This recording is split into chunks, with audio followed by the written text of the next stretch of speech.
नमस्कार, हमारे कार्यक्रम खास खबर में आपका बहुत बहुत स्वागत है। मैं हूं आपके साथ दीपिका ओझा। चलिए आज के मुद्दे की शुरुआत करते हैं। सोमवार को नूह में हुई हिंसा के बाद अब हालात धीरे धीरे सामान्य होते जा रहे हैं। अभी भी नूह समेत 5 जिलों में धारा 144 लागू है।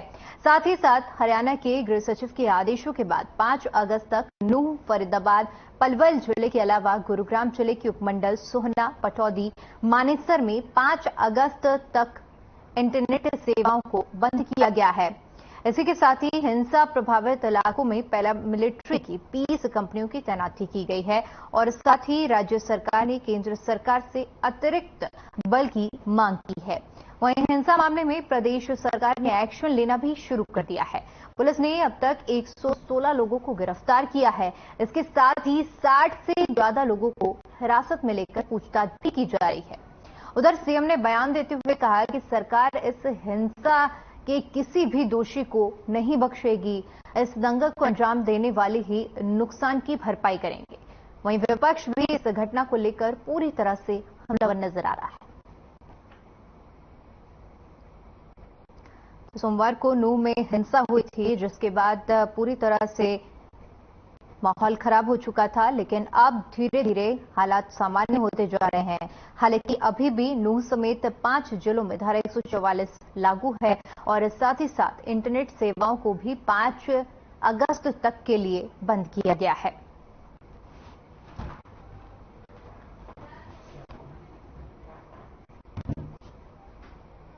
तो 5 अगस्त तक नूह, फरीदाबाद, पलवल जिले के अलावा गुरुग्राम जिले के उपमंडल सोहना, पटौदी, मानेसर में 5 अगस्त तक इंटरनेट सेवाएं बंद कर दी गई हैं। साथ ही साथ हिंसा प्रभावित इलाकों में पैरामिलिट्री की कंपनियों की तैनाती भी की गई है।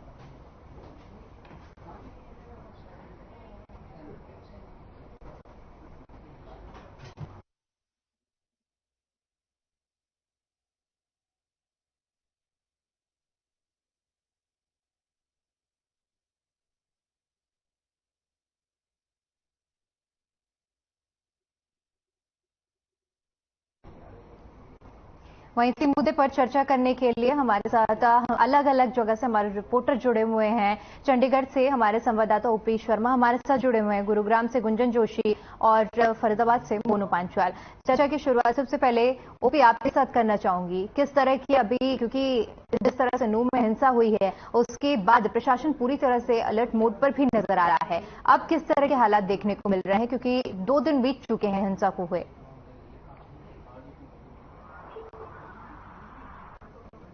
आसपास की बात करें तो कल का दिन काफी शांतिपूर्वक गुजर गया है और हरियाणा सरकार ने जल्द से जल्द हालातों को काबू पाने के लिए जो है 5 अतिरिक्त जो सेंट्रल गवर्नमेंट से जो फोर्सेज मांगे हैं। इसके अलावा नूह जिले में तुरंत प्रभाव से इंडियन रिजर्व बटालियन जो हरियाणा पुलिस की बटालियन है, उसकी एक जो टुकड़ी जिसमें करीबन 1000 की संख्या में सुरक्षा बल है, उनको भी जो है नूह में तैनाती दे दी गई है और जल्द ही इस IRP को 27 तैनाती जो है दी जाएगी। जहां तक सरकार की इनपुट्स की बात करें तो फिलहाल सरकार बड़ी बारीकी से जो है मसले के ऊपर जो है नजर रखते हुए हालात अभी टेंशनफुल है लेकिन नियंत्रण में है। लेकिन इसके 5 अतिरिक्त फोर्स बुलाई है, हरियाणा सरकार किसी तरह का बाकी जो है वो नहीं देना चाह रही। तो ऐसे में सरकार की पूरी कोशिश है कहीं ना कहीं इस मसले को जल्द से जल्द जो है ठंडा कर दिया जाता है। इस मामले में जो है करीबन 116 से आज के आसपास लोगों को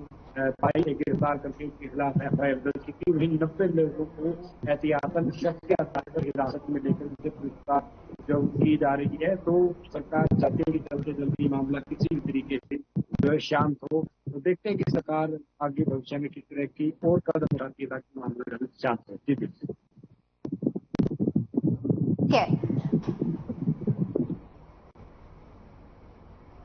वही देखिए, इसी मुद्दे पर सत्ता पक्ष और विपक्ष आरोप प्रत्यारोप के दौर भी जारी हैं और चलिए अब हम आपको वो बयान सुनवाते हैं जिसमें सीएम, गृह मंत्री और विपक्ष की तरफ से साथ ही साथ प्रशासन का क्या कुछ कहना है इस पूरे मामले में। ये बयान सुनिए।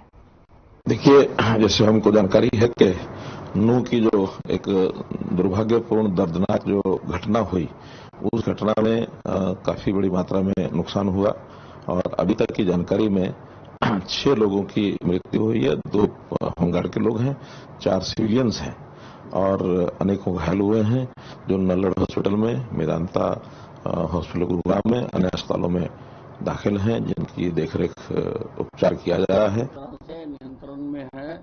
हमने 30 कंपनियां हरियाणा की और 20 कंपनियां जो हमें केंद्र से मिली हैं वो हमने वहां पर डाल दी हैं और सारा जो नू क्षेत्र है उसको 8 थानों में बांटा गया है। हर थाने के ऊपर एक IPS अधिकारी लगाया गया है और हम FIR दर्ज कर रहे हैं। जैसे जैसे तथ्य एकत्रित हो रहे हैं उनके ऊपर हमने सोशल मीडिया की भी हम पूरी रिसर्च कर रहे हैं कि ट्विटर पर या फेसबुक पर क्या क्या पोस्टें डाली गई और वो कितनी इस काम के लिए दोषी थी। ये जो घटना हुई थी में, उसके बाद से कल और आज में न्यूज में शहर में किसी प्रकार की कोई अप्रिय घटना नहीं हुई है।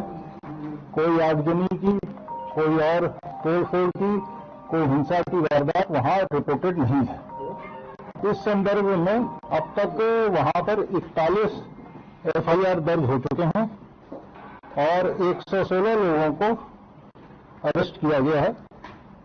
उन्हें आज न्यायालय में पेश किया जाएगा और उनकी पुलिस रिमांड ली जाएगी और उनसे और विस्तार से पूछताछ किया जाएगा। हरियाणा की हिंसा न स्पॉन्टेनियस है न अचानक हुई। हरियाणा की हिंसा भारतीय जनता पार्टी और जजप्पा के सरकार द्वारा मैन्युफैक्चर्ड हिंसा है। ये सरकार की नालायकी का नतीजा नहीं, ये सरकार की साजिश का हिस्सा है भाजपा और जजप्पा की। 5 फैक्टर्स बड़े स्टैंड आउट करते हैं। नंबर 1, ये जानते हुए कि इस प्रकार की यात्रा के अंदर हिंसा होगी, इसका बाकायदा इंटेलिजेंस इनपुट खट्टर सरकार के पास था, तो खट्टर सरकार ने कार्रवाई क्यों नहीं की? तो आरोप प्रत्यारोप का दौर भी जारी है। सत्ता पक्ष का कहना है कि हालात को सामान्य करने की कोशिश की जा रही है। विपक्ष का कहना है सरकार पर तमाम तरह के आरोप मढ़े जा रहे हैं। इसी पर रुक करना चाहूंगी गुंजन आपका। गुंजन, क्या कुछ हालात, क्योंकि देखिए इस वक्त गुरुग्राम पर भी चप्पे चप्पे पर सुरक्षा बलों की तैनाती की गई है, तो गुरुग्राम की अगर बात की जाए, क्या कुछ स्थिति देखने को मिल रही है इस वक्त? गुरुग्राम का अगर मैं जिक्र करूं तो जिस तरह से पूरी मेवात की एक घटना सामने आई और जिस तरह से हिंसा सामने आई, देखिए कई लोग यहां पर घायल भी हुई। इसे लेकर देखिए, क्योंकि हिंसा के तुरंत बाद ही अगर मैं सोना का जिक्र करूं तो वहां पर बजरंग दल के कुछ लोगों ने हिंसा के प्रति विरोध दर्ज किया था। हालांकि पुलिस ने उसी दिन उस विरोध पर काबू पा लिया था। उसके बाद भी बादशाहपुर हो चाहे मानेसर सेक्टर 57 का इलाका हो, तमाम ऐसे इलाके हैं जहां पर लगातार हिंदू पक्ष की तरफ से, बजरंग दल की तरफ से लगातार विरोध प्रदर्शन किया जा रहा है, धरने किए जा रहे हैं। देखिए गुरुग्राम का अगर मैं जिक्र करूं तो जिस तरह से ये पूरी हिंसा निकलकर सामने आई और बार बार जो लोग हैं वो भीड़ भाड़ वाले इलाकों पर, चाहे मैं मार्केट का अगर मैं जिक्र करूं तो जिस तरह से बादशाहपुर की मार्केट को बंद कराया गया था, उसे लेकर क्योंकि गुरुग्राम में सदर बाजार भी आता है और सबसे पुराने बाजारों में से एक है, तो ऐसे में पुलिस यहाँ पर चप्पे चप्पे पर तैनात है और कोई ऐसी हिंसक घटना यहाँ ना हो, इसके बारे में लगातार यहाँ कार्यवाही की जा रही है। गुरुग्राम के अलग अलग इलाकों में पुलिस फोर्स तैनात की गई है, साथ ही साथ लगातार पुलिस अलग अलग इलाकों में जाकर यहाँ पर गश्त कर रही है। साथ ही देखिए जिस तरह से ये पूरा मामला सामने आया, उस तरह से लोग बैठक ना करें और बैठकों के जरिए कोई हिंसक प्रदर्शन ना हो, इसे लेकर भी यहाँ धारा 144 लगा दी गई है और साथ ही साथ इंटरनेट की सुविधा को भी यहाँ पर बंद कर दिया गया है। सोना बादशाहपुर और के इलाकों का अगर मैं जिक्र करूँ तो ये सारे इलाके नूह से सटते हैं, मेवात से सटते हैं। ऐसे में इन इलाकों में हिंसा फैलने का ज्यादा डर बना हुआ है, तो ऐसे में इन इलाकों में ज्यादा सख्ती बरती जा रही है। लेकिन अगर मैं गुरुग्राम का जिक्र करूँ तो यहाँ पर फिलहाल देखिए जितने भी शैक्षणिक संस्थान है वो सभी खोल दिए गए थे, क्योंकि विश्व हिंदू परिषद और बजरंग दल के तमाम बड़े नेताओं की गुरुग्राम के डीसी के साथ मीटिंग हुई थी और उन लोगों ने आश्वासन दिया था कि हमारी तरफ से कोई भी ऐसा यहाँ पर आतंक नहीं फैलाया जाएगा और उनके आश्वासन के बाद ही यहाँ पर तमाम जो शैक्षणिक संस्थान है उन्हें खोल दिए गए थे। हालांकि पुलिस की तरफ से लगातार यहाँ पर मुस्तैद है पुलिस और लगातार देखिए जिस तरह से ये पूरी हिंसा सामने आई। और देखिए बीते दिन का भी अगर मैं जिक्र करूं तो गुरुग्राम के सराय गांव में मस्जिद के ऊपर भी हमले की जो घटना है वो सामने आई। हालांकि पुलिस वहां मौके पर पहुंची और मौके पर पहुंचकर पूरी घटना पर काबू पा लिया गया। लेकिन जिस तरह से अब छोटे छोटे इलाकों से ये खबरें सामने आ रही है उसे लेकर कहीं ना कहीं यहाँ पर पुलिस मुस्तैद है और लगातार चाहे गुरुग्राम के पुलिस कमिश्नर हो चाहे तमाम पुलिस के अधिकारी हो वो सभी मीटिंगें कर रहे हैं। लगातार हरियाणा के मुख्यमंत्री के सामने अपने पूरी जो इनकी प्रणाली है उसको जो है वहां रख रहे हैं। और साथ ही साथ ये पूरी तरह से देखिए बाजारों को, स्कूल के आसपास के इलाकों को, साथ ही साथ जिस तरह से धार्मिक, क्योंकि पूरी ये धार्मिक हिंसा थी तो इसे लेकर जितने भी मंदिर है, मस्जिद है, चर्च है, उन सबके आगे यहाँ पर पुलिस की तैनाती की गई है। और ऐसे में देखिए जिस तरह से पूरी घटना यहाँ निकलकर सामने आई तो पुलिस की तरफ से भी कहीं ना कहीं कोशिश की जा रही है कि अब दोबारा किसी मंदिर, मस्जिद या किसी भी धार्मिक स्थल पर इस तरह की कोई हाथापाई या कोई भी इस तरह की अनबन ना हो। इसे लेकर यहाँ पर लगातार पुलिस की जो है वो मुस्तैदी, पुलिस की जो है तैनाती। ठीक है जी, बिल्कुल पूरे हालात सामान्य करने की कोशिश की जा रही है प्रशासन की ओर से। मोनू, आपका रुख करना चाहूंगी, इस वक्त फरीदाबाद में क्या कुछ स्थिति है? फरीदाबाद की स्थिति की बात की जाए तो फरीदाबाद की स्थिति जो है जस की तस बनी हुई है। तो इसकी बात की जाए जिस तरीके से 31 तारीख को जो उपद्रवियों ने जो हंगामा मचाया, जिस तरीके से दो गुटों में झगड़ा हुआ तो इसको लेकर के कहीं ना कहीं फरीदाबाद में भी इस तरीके का असर देखा गया। फरीदाबाद के पलवल की बात की जाए, चाहे वो फरीदाबाद की बात की जाए, तो तमाम जगह जो है इस तरीके से हालात यहाँ पर नजर आ रहे हैं। तो जिस तरीके से देखा जा रहा है कि लगातार जो व्यवस्थाएं हैं वो लगातार पुलिस जो है गश्त करती हुई नजर आ रही है। चाहे वो फरीदाबाद के पुलिस कमिश्नर की बात की जाए, चाहे डीसीपी की बात की जाए, तो चाहे वो एसीपी की बात की जाए, तो तमाम नेता जो है वो लगातार जो अधिकारी हैं वो लगातार फील्ड पर नजर आ रहे हैं। और वहीं जो है देखते हुए जो व्यवस्थाएं हैं वो दुरुस्त कर ली गई, क्योंकि यहाँ पर फ्लैग मार्च भी यहाँ पर निकाला जा रहा है। व्यवस्थाएं जो यहाँ पर दुरुस्त, यहाँ पर पुलिस कह रही थी किसी तरीके की जो व्यवस्थाएं हैं वो किसी तरीके से जो है बिगड़ने नहीं दी जाएगी। यहाँ पर चाहे वो मस्जिदों की बात की जाए तो मस्जिदों पर लगातार पुलिस भी तैनात है। और वहीं हमारे साथ जो है पूर्व विधायक जो पृथला विधानसभा क्षेत्र के रहे हैं टेकचंद शर्मा, वो भी हमारे साथ मौजूद है। उनसे भी हम जानते कि देखा जा रहा है कि विधायक साहब जिस तरीके से व्यवस्थाएं चरमरा रही है हरियाणा में, तो कहीं ना कहीं किस तरीके की व्यवस्था है, क्या सरकार विफल रही है इस चीज को झगड़ा होने में करने में? वाकई बड़ा दुखद विषय है। और सर्वप्रथम तो मैं सभी भाइयों से अपील करता हूं कि अपने वो शांति बनाए रखें, इधर उधर की बातों में ना आकर के अपने विवेक से काम लें। जहां तक बात है व्यवस्था की, जब 3 दिन पहले कोई वीडियो आया तो उसके बावजूद वहां हजारों की संख्या में जो हमारे साथी इकट्ठे हुए, इस तरीके का अटैक हुआ, इससे लगता है कि वाकई कहीं ना कहीं हमारी कमजोरी है। दूसरी चीज, जो भी उग्रवादी, आतंकवादी या मतलब इस तरीके की घटना करने वाला है उसको किसी भी हालत में बख्शा नहीं जाना चाहिए, चाहे मुस्लिम हो चाहे हिंदू। ये लोग कभी समाज के सगे नहीं हो सकते। इन लोगों ने कसम खा रखी है कि समाज को शांति से रहने ही नहीं देना। चाहे इस देश के अंदर जब शांति से माहौल चला हुआ है तो इसमें ऐसा क्यों ये विद्रोह पैदा किया गया? मैं तो आप लोगों से के माध्यम से अपील भी करना चाहता हूँ, प्रार्थना भी करना चाहता हूँ, चाहे वो मुस्लिम है, चाहे हिंदू है, चाहे अन्य कोई समाज है, सब अपना शांति का ध्यान दें और आपसी भाईचारे को बना करके। शर्मा जी, देखा जा रहा है कि बीजेपी गठबंधन से सरकार चल रही है, तो क्या बड़ा का मामला है। कह रहा है अधिवेशन नहीं की गई, मुख्यमंत्री जी कह रहे हैं कि मतलब जनता दल की सारी व्यवस्था मतलब पुलिस नहीं कर सकती है।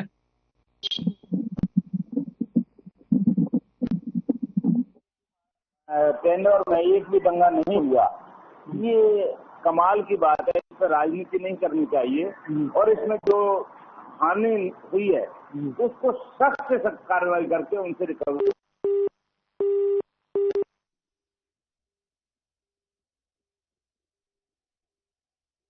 मुझे लग रहा है मोनू से संपर्क हमारा टूट गया है। गुंजन, आपके पास आना चाहूंगी। गुंजन, देखिए, जिस तरह के हालात हमें अभी फिलहाल देखने को मिल रहे हैं, अलग अलग जगहों से आप लोग हमें अपडेट भी भेज रहे हैं, ऐसे में मैं आपसे ये भी समझना चाहूंगी कि सबसे बड़ा जो वजह बताई जा रही है इस पूरे घटनाक्रम में, सोशल मीडिया को एक बहुत बड़ा औजार बताया जा रहा है कि जिसकी वजह से ये पूरी हिंसा पनपी है। गुंजन, आप तक आवाज पहुंच पा रही है? ठीक है, मुझे लग रहा है गुंजन तक हमारी आवाज नहीं पहुंच पा रही है। मोनू, आप तक आवाज पहुंच पा रही है हमारी? ओपी, आपका रुख करना चाहूंगी। ओपी, देखिए, जिस तरह से नूह में हिंसा भड़की और अब 2 दिन बीत चुके हैं, हालात सामान्य लगभग हो चुके हैं, लेकिन इस हिंसा में सबसे बड़ा जो औजार माना जा रहा है वो सोशल मीडिया को माना जा रहा है, जहां से इस पूरी हिंसा की शुरुआत होती है।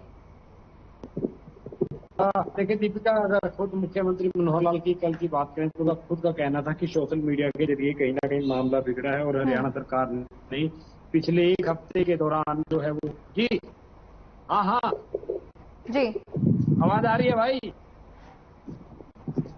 जी ओपी, आप तक आवाज पहुंच पा रही है। आप हमें इस चीज की जानकारी दीजिए कि जो सोशल मीडिया पर, जैसे कि आप जिक्र कर रहे थे कि सीएम की तरफ से बयान सामने आया था कि बहुत बड़ा रोल रहा है सोशल मीडिया का, ऐसे में आप क्या कुछ आगे किस दिशा में कार्रवाई की जा रही है?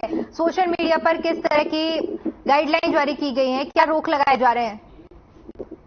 ओपी, आप तक आवाज पहुंच पा रही है?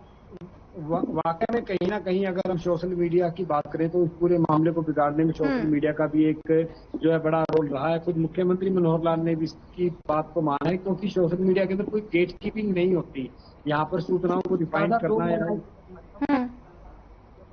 सही है या नहीं है, इसको लेकर किसी भी तरह का पैरामीटर नहीं बन पाया। हर आदमी की मर्जी से जो कर सकता है, जो मर्जी वो कह सकता है। इन बातों से कई बार असामाजिक तत्व जो होते हैं वो बेवजह जो है समाज के अंदर टेंशन क्रिएट कर देते हैं। उसका नतीजा कहीं ना कहीं ये है। दूसरा, इस पूरे मामले में सोशल मीडिया की जो एक भूमिका की जांच करने के लिए 3 सदस्यीय कमेटी बना दी गई, जो पिछले 10 से 12 दिन तक कंटेंट है उन सब की जांच करके जो भी दोषी होगा उनके खिलाफ जो है वो कार्रवाई की जाएगी। लेकिन इस पूरे मसले में कहीं ना कहीं एक सीआईडी की नाकामी के ऊपर कहीं ना कहीं सवाल उठे कि इतना बड़ा इंसिडेंट हो गया उन घरों में ब्रिज यात्रा को निशाना साधने के लिए पत्थर वगैरह इकट्ठे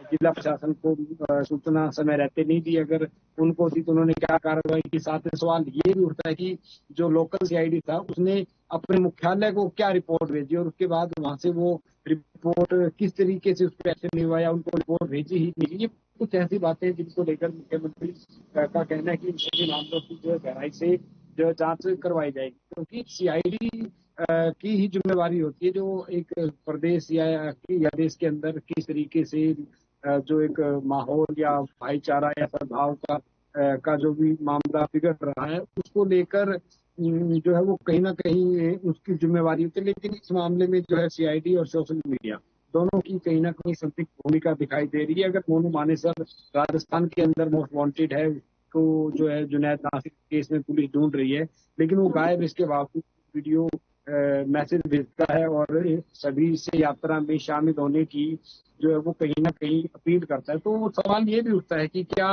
वो वीडियो कहाँ से बना था, कहाँ से अपलोड हुआ था और किस आईपी नंबर से अपलोड हुआ था? क्या इसको लेकर जो है वो एक जानकारी सामने नहीं लाई जा सकती? लेकिन ओपी, इसके अलावा इसे एक सुनियोजित षड्यंत्र का भी नाम दिया जा रहा है। चाहे विपक्ष की बात की जाए, विपक्ष का तो हालांकि कुछ और ही कहना है, लेकिन सरकार की तरफ से इसे षड्यंत्र कहा जा रहा है। देखिए, हैरानी की बात होती है कि खुद जो सरकार इस मामले को एक मतलब वेल प्लान्ड कॉन्स्पिरेसी बता रही है, मतलब एक सुनियोजित षड्यंत्र बता रही है, जबकि उसको रोकने का सारा मैकेनिज्म तो कहीं ना कहीं सरकार के पास ही होता है। लेकिन अगर सरकार ये कह रही है कि सुनियोजित षड्यंत्र था और वो समय रहते उसको भाप नहीं पाए, तो कहीं ना कहीं उसके जो एक मैकेनिज्म, उसका एक machinery, government machinery, CID, police या जितने भी लोग हैं उनकी कहीं ना कहीं नाकामी जो है साबित होती है। अब तो वही बात है कि सांप निकल गया और लकीर पीटी जा रही है, ये लोग मारे गए, भारी संख्या में नुकसान हो गया पूरे देश के अंदर, देश और विदेश तक में नूह का मामला जो है वो सुर्खियां बटोर रहा है। तो ऐसे में अगर सरकार का मैकेनिज्म चुस्त दुरुस्त होता तो शायद ये हालात नहीं होते। और अब देखते हैं कि इस मामले की जांच होगी तो किसके ऊपर जो है वो इसकी जिम्मेवारी डालने का प्रयास होता है। देखिए गुंजन, आपको रुक करना चाहूंगी। देखिए गुंजन, जिस तरह से ये पूरी हिंसा सामने आई है, ऐसे में विपक्ष का अभी हमने बयान जिस तरह से सुनाया था, रणदीप सुरजेवाला का कहना है कि ये सरकार की नाकामी नहीं है, सरकार की तरफ से वेल प्लान्ड इस तरह का आरोप लगाया गया है।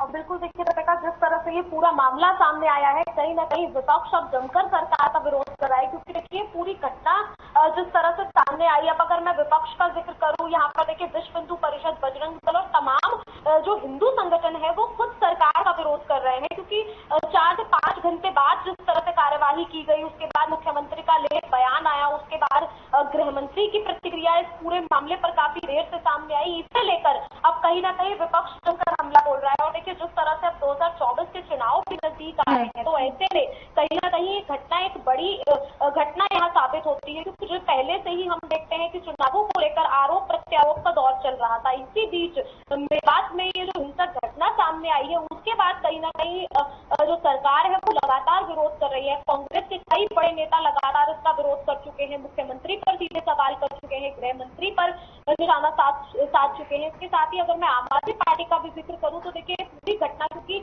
मेवात की ये घटना है, ऐसे में ये घटना सिर्फ चंडीगढ़ तक ही नहीं रुकी है। देखिए जो क्षेत्रीय नेता हैं, जो क्षेत्रीय लोग हैं, वो भी अब यहाँ पर सरकार और विधायकों का पर जो है आरोप प्रत्यारोप का दौर उन्होंने शुरू कर दिया है। और लगातार जो है छोटी राजनीति है, चाहे वो निगम चुनावों की जिक्र हो, चाहे वो देखिए डोर टू डोर कैंपेन का जिक्र हो, सभी कैंपेन में सिर्फ एक ही मुद्दा रह गया है, वो है मेवात का मुद्दा। साथ ही साथ सरकार पर जिस तरह से अब निशाना साधा जा रहा है, वो कहीं ना कहीं एक बड़ी बात साबित होती है, क्योंकि लगातार हम देख रहे थे कि गुरुग्राम में भी विधानसभा चुनावों की तैयारियां की जा रही थी। बीजेपी के भी कई बड़े नेता यहाँ आकर अपने कार्यकर्ताओं को संबोधित कर रहे थे, लोगों को कहीं ना कहीं अपने कार्यकाल के बारे में बता रहे थे। और ऐसे में जब ये घटना सामने आई है तो कहीं ना कहीं देखिए ये राजनीति में एक बड़ी घटना साबित होती है, क्योंकि जिस तरह से अब चुनाव भी आ रहे हैं, तो ऐसे में कहीं ना कहीं तमाम जो नेता हैं, तमाम विपक्षी पार्टियां हैं, अब बीजेपी को और मुख्यमंत्री को सीधे यहाँ घेरते हुए नजर आ रहे हैं।